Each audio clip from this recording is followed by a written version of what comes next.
Hello, everyone, and thank you for giving us an opportunity to come and share with you. Let me tell you something. I have one of the most exciting opportunities that any young man can have, and I'm 66, and I still could consider myself young. I get to sit down on behalf of Ubuntu Collaborative with one of Fort Wayne's most famous and most practical pastors that we've ever had in this city. And I'm talking about everybody know him as Tanae Jordan, Dr. Tanae T. Jordan. I know him as Pops. I remember when he reached in the muck and the mire and pulled me out and said, you can still do ministry. And that's why I'm here today. I tell people everywhere I go, there are two men that have been fundamental to me being in ministry. The one that got me started and the one that kept me in the game. Pops, it is an awesome opportunity to have you back in the fort. How you doing? Payton, man, I cannot express how excited I am to be here and to be sharing this platform with you today, man. Man, you have been away for about 20 years, huh? It's been exactly 20 years.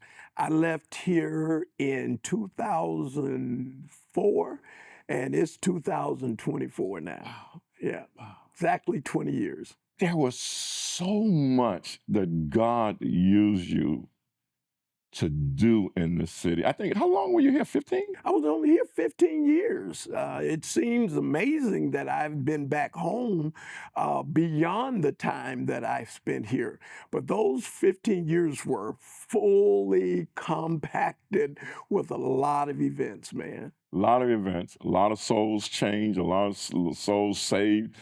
God used you, your family, in a tremendous way throughout the city, and I can only imagine, even after gone 20 years, that when you step back in here, people still recognize your face, remember your name, and they could talk about what you did to help them. Yeah, it's amazing, man.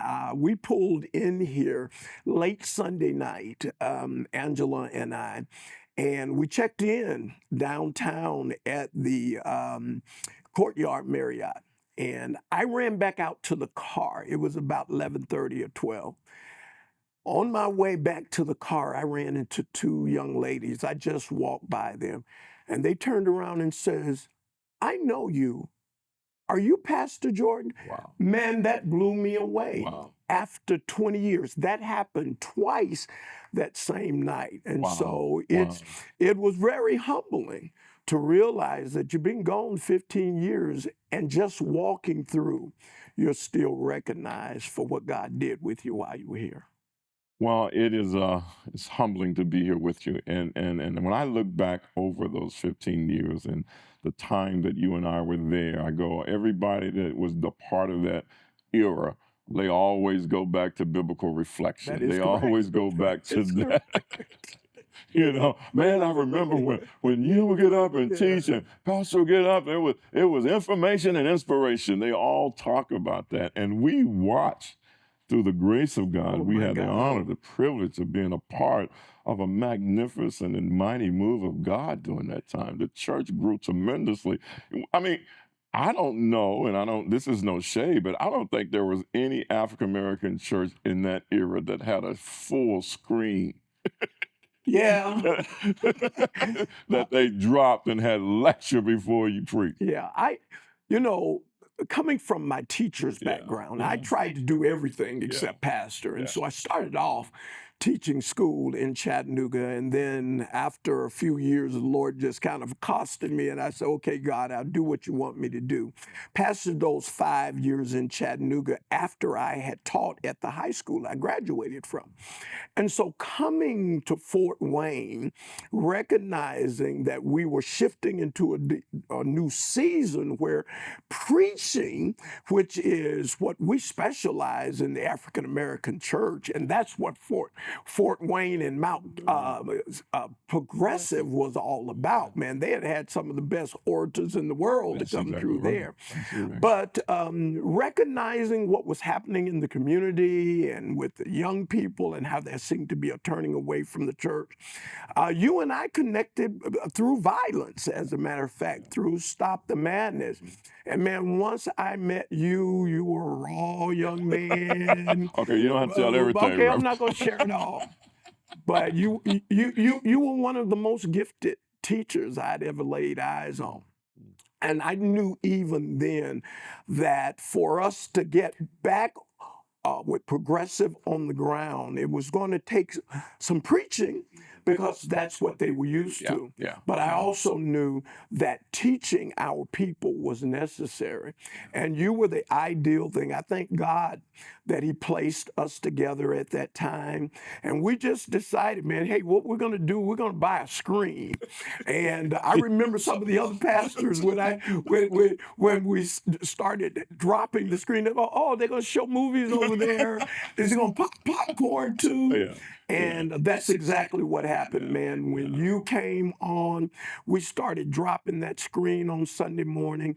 It was amazing. You and I never talked Never about talked about it. what Never. the sermon was Yeah. going to be about. Yeah. Or what you were going to That's teach right. on. Yeah. But man, by the time you got through teaching and we pulled that screen back, people were shouting and they were excited. We turned and let Gordon and the music Oh, come. man, that was, And then, yeah. man, the Lord would use me. And it always seemed like it coordinated. You would thought we planned it. Exactly. I mean, everybody thought we planned it, but we know we had because you were so busy, and I was doing certain other things, and it was just God orchestrating everything. And I got to add one additional caveat to Sure. that. It was overheads. It wasn't Oh, PowerPoint and Keynote no back such then. thing. Yeah, it was overhead. Was We it? would draw on those sheets and you would type them up. Yeah. But man, God just brought Wow. people from everywhere. It was amazing. Yeah. Well, first of all, let me say this. You have, after all the wonderful things and all the wonderful ways that God used you here, you transitioned because of a call back home. Question. And it's like the favor of God is not limited to geographical location. I wish I had some help here today. Yeah. Because you are still the caring community pastor that you were here. Tell us about some of the things that's going on in Chattanooga. Payton, first of all, leaving Fort Wayne is probably one of the hardest things I'd ever had to do, especially after all God had done with us and the church in those 15 years. But the call of my parents, my father had began to develop Alzheimer's. My mother was becoming ill. He had retired 2 years prior to the decision to go back to care for them. And one of the things that I knew when I came to Fort Wayne 15 years earlier, that I'd never been above the Mason-Dixon line. Wow. So to come to this new territory, I felt like Abraham, and I asked God one thing. I said, God, if I go, I definitely need you to go along with me. And he kind of gave me his sanction to come. And then we watched what God did. So going back to Chattanooga, I needed that same assurance because I had left home for 15 years, had lost all contacts within the community. I grew up there, but Chattanooga had changed, and I know I was going back to the place that raised me. But I left with the same mission. God promised me if I went home that he would do the same thing that he had done here in Fort Wayne if I remembered that it was him that did it and not me. And as I look back over these 20 years, man, I left here almost with nothing. But what God has done, he has done the same thing he has done here and gone And above gone, it I was going to and say, gone and above gone it. Yeah, beyond he it, really gone has. beyond Really it. I has. mean, you outgrew the church that your daddy pastored, The and first year. yeah, yeah, yeah, yeah, yeah, and you ended up in a Kroger's. Was it a former Kroger's or Yeah, as a matter of fact, what we've done is transformed a Kmart. a Kmart? Okay, Yeah, okay. about 88,000 square feet. But God has done some phenomenal things, man. We've set up the church in a marketplace kind of setting. We've just put in a $4 million early learning center. Wow. And I do say early learning, no kindergarten. I mean, no child Pre-kid care. child care. No, Yeah, no, yeah, no, no. yeah, We yeah, ain't yeah, babysitting, yeah. but we're preparing our kids to be ready to read when they go to school. Wow. Because you know as well as I know is that if a kid can't read in the third grade, they're already preparing prison cells for them. And so what we have done, we recognize that the work that we did with Stop the Madness, where we unfortunately buried 105 kids before we left Fort Wayne, that if you don't catch them early, then 14 and 15 is a little late. Yeah, yeah, And the good thing is, if you can catch them much earlier, yeah. maybe you can catch the real corporate. And that should be the goal in That general. is correct. That's to make sure that they are getting what they need, Yeah. so that when they get that age, they have that solid Yeah, foundation for to sure. draw from. Not only is the early learning piece there, but you also have the health piece there. Yes, sir. We know that minority health, the disenfranchised, those who are in our community, health is the number one cause. Yeah. And we've even looked at violence as being a health disparity. But yeah, we've created what we call the Purpose Point Community Health Center. Wow. And what we've been able to do is to take the church that my dad pastored in for those 40 years that I went back to, and now we have turned that into a community health center.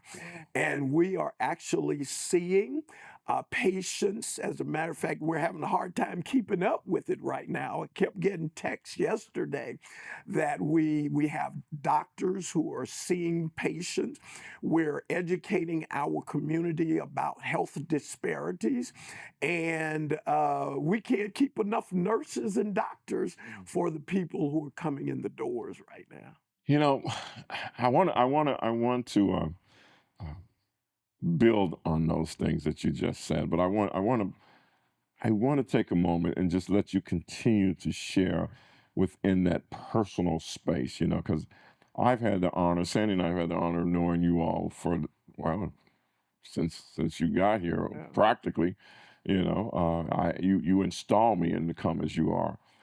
And I've watched, and one of the most fascinating things to me in watching you is not just how God has wired you so that your finger is always on the pulse of the community and what God wants to do next in the community, but your family has always been a part. They haven't been the accessory to your ministry. They have been the ministry, That if you is would. correct, yeah. And you have 2 sons now I do. that are both in ministry. They both serving. Talk to us about the boys. Yeah, man, my family has been God's greatest gift to me. First of all, let me talk about that amazing woman that God gave me. Hallelujah. Angela and I have been together for like 47 years, Wow. and we dated 10 years before that, and I don't want to tell her age. We're just going to stick with Yeah, yours. right. But God blessed us with 3 amazing kids. Yeah. TJ, which Fort Wayne and this community would always remember. He was the young man shot in the head at 15 years old, died on the floor. God resurrected him and gave him back all of his faculties. Yeah. Yeah. I'm proud to say that my oldest son, Trinae Jordan Jr., better known as TJ, is now my assistant pastor, Wow. and I'm trying to hand the baton to him as we speak. Wow.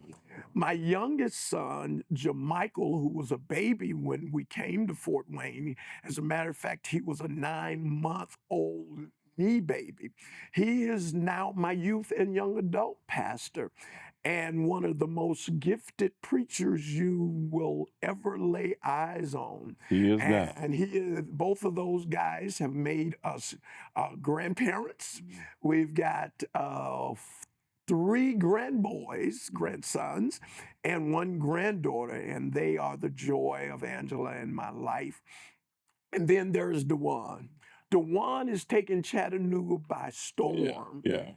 Dewan now runs an organization. She's leading a program called Launch. And Launch, their goal is to produce minority African American entrepreneurs. Yeah. And she's just traveling all over the country. They're using that program as a model in various other communities across the state. And so that family unit is the greatest thing that has ever happened to me in my life. And it's such a visual Yes. for our community, because in many instances, the pastor's family is under a microscope. People expect more of them than they expect of their own or themselves when it comes to that. And God has given you a gift, you all a gift, to be able to do ministry and stay in love with one another. Yeah. All of you, I think, now have a book. That is correct. That's a great lead into what's great going on right now. First of all, my wife, Angela, and I am so proud of her. She has been our backbone to all that we've just shared, has recently released a book called Fruits for Survival. And it is a book about the fruits of the Spirit. And man, that book, as I have read it over and over again, just kind of been a breath of fresh air for me in this season of my life. Because what she does in this book, she takes back those 40 years that we've been married and those years that were tough, even here in Fort Wayne. When I was out in the community, she was back there praying and covering us. And to go and read those books and read the reflections that she had, I didn't realize what fruit she actually had to have in sharing me with this community. I've recently released a book called Crossing Jordan, which is in honor of my father, my hero, and talking about transformational leadership and all of the things that I observed with him that made me who I am, those transformative things. As a matter of fact, I brought that book along with me. I see you did. Crossing Jordan, Dr. Trinae Jordan Sr., Transformational Leadership. And then, as you mentioned, the rest of my family, TJ has produced a book called Is It Just My Imagination? This young man has a vivid imagination and does an excellent job of talking about how your imagination serves for visionary leadership and for providing the good life. Jamichael has a book called Decoded. And he's talking about how you decode your greatness. And man, to just look back and read those guys' books and realize that the journey that we all took together, coming through Fort Wayne and what God has done since we've been back, how that is producing. And then Dewan, who probably started her book before anybody else, has had the book written. I feel like there's some shade here, Doc. Much longer, but she is a about to release her new book. And so Outstanding. Outstanding. we've just been truly blessed. You definitely have. Yeah. You definitely have. From somebody that has Yeah. had the opportunity, as they say, to be a part of the party line and to hear the conversation and see the various things that God has done. It is tremendous, and it all springs from your family and the love of your family that you have and they have for you, which is often missed in ministry. Now, as I've been a part of here lately of Ubuntu Collaborative. Yes, sir. And Ubuntu Collaborative Ubuntu comes from that African idea, I am because we are. Yeah. That connectedness that we have as a people, as humanity. And over the year, we've seen some tremendous doors that have opened up and in various areas. And one of the things that I wanted to talk to you about is what I call, based upon everything that you have experienced and everything that I've experienced, I just want to chop it up for a little bit about the state of the Black church. And let me tell you, I'll give you a lead-in story for that. We were sitting down, me, myself, Pastor Pettis, Pastor Bill, Art Headley was sitting down with a local white pastor, thriving evangelical church in our community. And he wanted to help us provide some education opportunities for leaders and preachers within the African American community. His church was prepared to pay for some undergrad degrees, all the way to a bachelor's degree in Christian leadership and theology, etc. And so I asked him why, because it was not normal. Sure. And I didn't know him, and I asked him why. And his response, I will never forget, Pops. He says, the hope for America is in the African American pulpit. Yeah. I said, okay. I've had this thesis in my head, but to hear a white evangelical pastor, prominent pastor, articulate it was something new. So I said, okay, why would you say that? What is that about? And he says, well, he said jokingly, every suburban kid wants to be Black. And then we all laugh. And then he says, the African American pulpit has always been a place of prophetic preaching for our country. Yeah, for sure. And leadership. And we need that now. And I resonate with that truth. Sure. And you can't really delve into the historicity of us as a country and dissect or surgically remove the African American pastor, the African American church from the equation. But with this Ubuntu philosophy, I am because we are, I often wonder whether or not we're connected to one another like we need to be in order that we may forge a braver, brighter future for everyone. Yeah. There are many who are from an educational, what I call the intelligentsia of our time, who would say the African American church is no longer relevant. And then there's a group of young people that would say the African American church is no longer relevant. And those critics get the mic. They have the bully pulpit. They get interviewed more. But the data shows something totally different. If you read Barna's report, you will see that the African American pastor among our young people is still respected and still considered as someone that is leading the community and doing well. That is against what is the norm, the normal narrative that is about the church and etc. So let's just take a moment. Sure.